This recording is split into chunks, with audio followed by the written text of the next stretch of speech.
ভবানীপুর ছোড়ে নন্দীগ্রাম যাচ্ছেন। তাই শুভেন্দুদা বলছেন কি হরে কৃষ্ণ কৃষ্ণ কৃষ্ণ হরে হরে। দিদিও এখন জানেন কি বাংলায় পদ্ম ফুল ঘরে ঘরে। আপনাদেরকে জানাতে চাই আজকে এই বিরাট সভাকে আমাদের কেন্দ্রীয় গৃহমন্ত্রী শ্রীমান অমিত শাহজি দেখতে পাচ্ছেন দিল্লি থেকে। অমিত শাহজি ওনার মার্গদর্শনটা দিবেন। আর আজ আমি আপনাদের সবাইকে নিবেদন করতে চাই কি এক স্বরে অমিত শাহজিকে এই মাঠে এই স্টেডিয়াম থেকে আমরা পূর্ণ শ্রদ্ধা থেকে বলি জয় শ্রীরাম। না দাদা লোক, মাত্র নবান্ন পৌঁছেছে তোমার আওয়াজ। দিল্লি আওয়াজ পৌঁছানো আমাদের আজকে আমরা জবাবদার। অমিত শাহজির অব্দি আওয়াজটা যেতে হবে। আবার আপনাকে নিবেদন করছি পূর্ণ শ্রদ্ধা থেকে বলুন জয়। দিল্লি আওয়াজ পৌঁছানো আমাদের আজকে আমরা জবাবদার। অমিত শাহজির অব্দি আওয়াজটা যেতে হবে।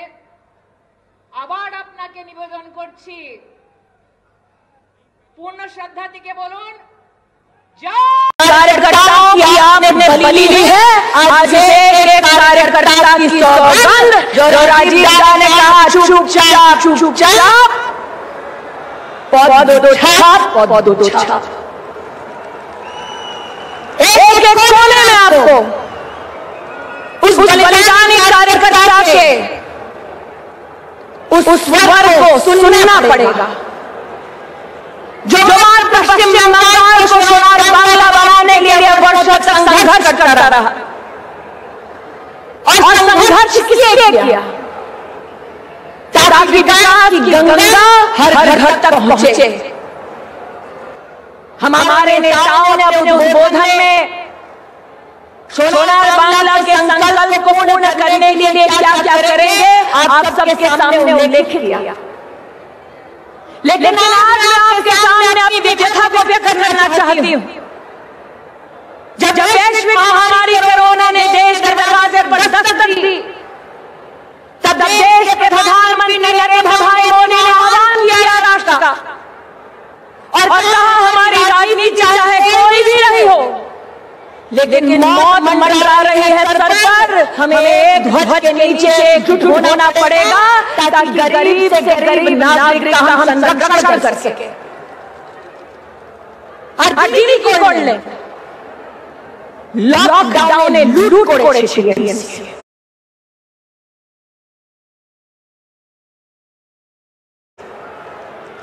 पूरे देश प्रधानमंत्री गरीब कल्याण योजना के माध्यम से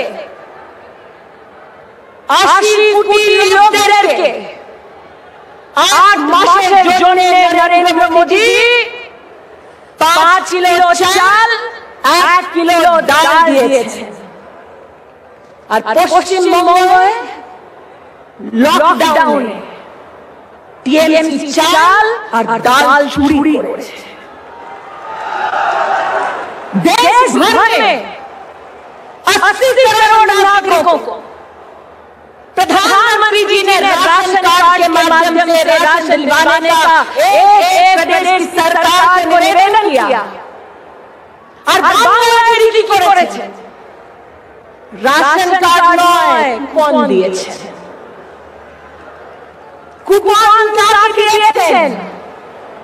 যে তৃণমূল করছে ওকে দিয়েছে। और रास्ते पर जब भूखी गरीब जनता उतरी वो चावल और दाल नरेंद्र मोदी ने उनके लिए व्यवस्था जुटाई। तब दीदी ने पुलिस को आदेश देकर गरीब भूखी माताओं बहनों नागरिकों पर लाठीचार्ज किया। दीदी अपना सरकार कूटनीति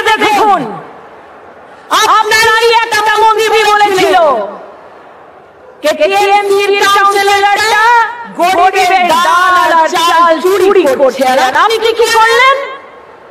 শুধু অফিসারকে ট্রান্সফার করেছে। আপনার দলের একটাও নেতাকে আপনি ওর বিরুদ্ধে কিছু করলেন না। ये शायद भारतीय राजनीति में पश्चिम बंगाल में पहली बार हुआ है कि टीएमसी के अपने नेता सार्वजनिक रूप से कहने लगे চাল চুরি করছে, চাল চুরি করছে, টিভি বন্ধ করো, বন্ধ করো, আর আপনি বন্ধ করেন না।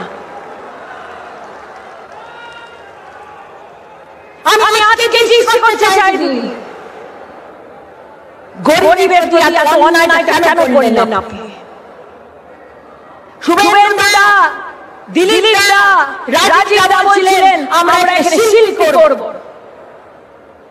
लेकिन जहां पर उद्योग नहीं, उस पश्चिम बंगाल के एक बेटे ने देश के अलग अलग कोनों में अपने लिए नौकरी तलाशी। जब लॉकडाउन हुआ तो केंद्र की सरकार ने कहा कि उन बेटों को बेटियों को घर लौटाने के लिए हम श्रमिक ट्रेन देने के लिए तैयार हैं। और दीदी की করেছে বলে না না না না, এটা তো করোনা এক্সপ্রেস। আমি दीदी के आज जिज्ञास करते चाहे, क्या पश्चिम बंगाल का बेटा और बेटी जो देश भर में नौकरी तलाश निकले थे वो वायरस है? देश के इतिहास में पहली बार एक ऐसी मुख्यमंत्री जिसने अपने नागरिकों को प्रदेश में घुसने के लिए इंकार कर दिया और प्रधानमंत्री जी के व्यवस्था को दरकिनार कर दिया। आज दीदी आपने जिज्ञास करते चाहे, শ্রমিকের এত অপমান কেন করেছো? प्रधानमंत्री जी ने गरीब रोजगार योजना के अंतर्गत ये भी कहा कि हाँ हर घर लौटे श्रमिक को कम से कम 100 दिन का काम दे। दीदी देश भर में 50 কোটি ম্যান্ডেট থেকে বেশি কাজ সবাই শ্রমিকরা পেয়েছে, বাংলায় পায়নি। তাই জন্য আপনাকে আজকে জিজ্ঞেস করতে চাই, গরিব শ্রমিকের এত অপমান কেন করলে, এত ক্ষতি কেন করলে? আজ আমি প্রধানমন্ত্রীকে ধন্যবাদ জানাতে চাই। দিদি চাল দিতে চাইছিলেন না, প্রধানমন্ত্রী চাল দিয়েছেন, ডাল দিয়েছেন। দিদি গরিব মহিলার ব্যাংক অ্যাকাউন্টে টাকা দিতে চাইছিলেন না, প্রধানমন্ত্রী জনধন খাতায় পুরো দেশের মহিলাকে 30,000 কোটি টাকা স্টেট ব্যাংক অ্যাকাউন্টে দিয়েছে। আজকে আমি পশ্চিমবঙ্গের প্রধানমন্ত্রীকে ধন্যবাদ জানাতে চাই। দিদি গ্যাস সিলিন্ডার দিতে চাইছিলেন না, প্রধানমন্ত্রী উজ্জ্বলা যোজনার মাধ্যম থেকে পশ্চিমবঙ্গে 80 লাখ গরিব মহিলাদেরকে গ্যাস সিলিন্ডারটা দিয়েছেন। আর তাই জন্য আজকে আমি বলতে পারি কি দিদি টিএমসি যাচ্ছে, বিজেপি আসছে। আমি অবাক হয়ে গেছিলাম কোভিডের মুহূর্তে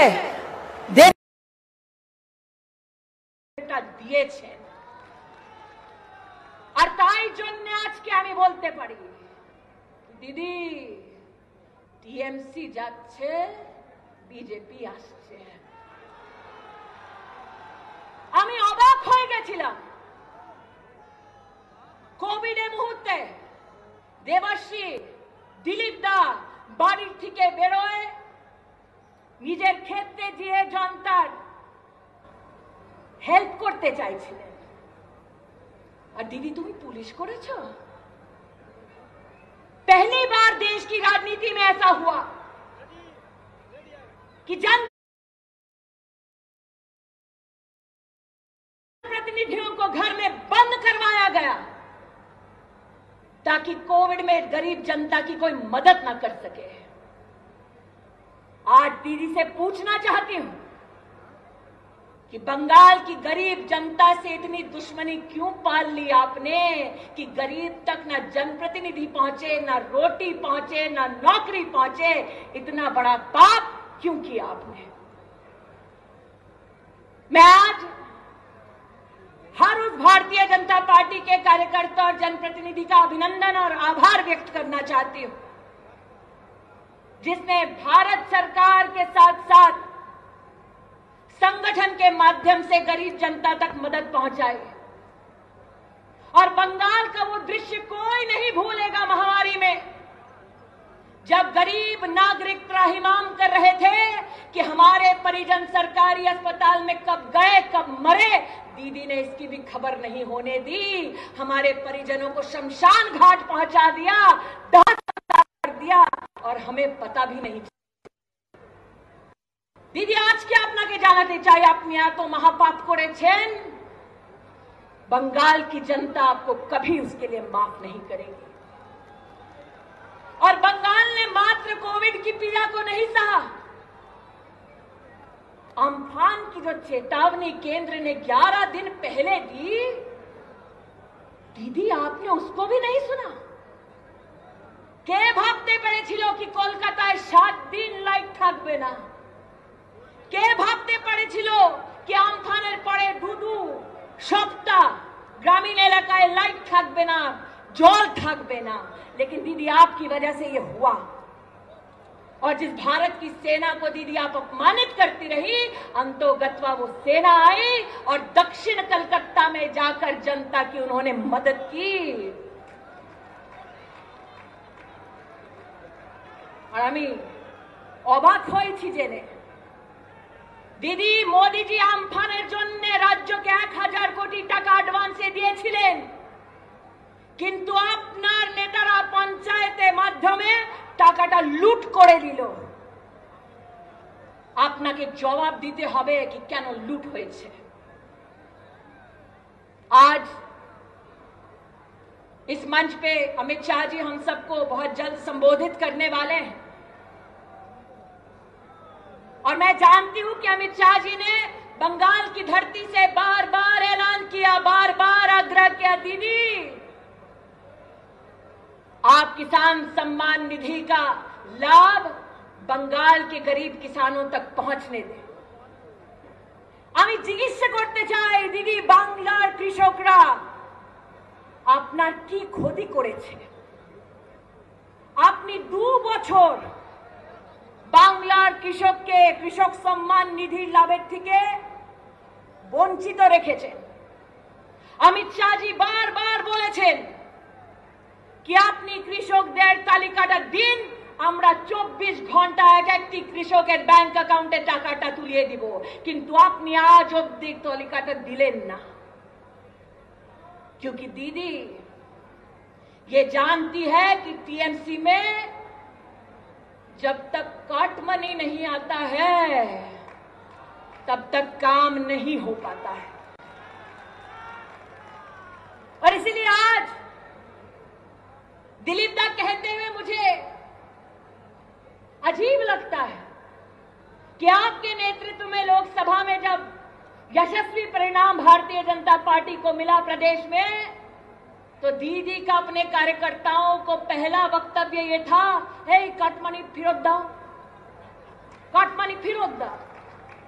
प्रथमबार একটা নেতা সার্বজনিক বলেছে कि হ্যাঁ টিএমসি কাটমানিটা নিয়েছে। और जनता गई, दीदी तो आज के द्वारे द्वारे फिरছেন, जनता गई द्वारे द्वारे বলল কাটমানিটা ফেরত দাও। তাই জন্য আজকে বলতে চাই, যেখানে দুর্নীতি সেখানে টিএমসি, চাল চুরিতে টিএমসি, ডাল চুরিতে টিএমসি, ত্রিপাল চুরিতে টিএমসি। তাই বাংলার মানুষ এখন ঠিক করেছে कि এইবার টিএমসি যাচ্ছে, बीजेपी আসছে। इसीलिए आज जितने कर्मठ कार्यकर्ता राष्ट्रभक्त भारतीय जनता पार्टी के परिवार में सम्मिलित हुए हैं, उन सबका स्वागत करते हुए भारतीय जनता पार्टी के वीर कार्यकर्ताओं का सम्मान, शहीदों के बलिदान को प्रणाम करते हुए मैं दीदी से कहना चाहती हूं कि आपने भले ही प्रभु राम के नाम को त्याग दिया हो, लेकिन नरेंद्र मोदी जी के नेतृत्व में एक तरफ भव्य राम मंदिर का निर्माण हो रहा है और दूसरी ओर पश्चिम बंगाल में राम राज्य दस्तक दे रहा है। इसी विश्वास के साथ कई बार दुशो पार सभी भारतीय जनता पार्टी के कार्यकर्ताओं को नमन करते हुए अपनी वाणी को विराम देती हूं। जय हिंद, जय भारत। बोलो भारत माता की जय श्री राम, जय श्री राम।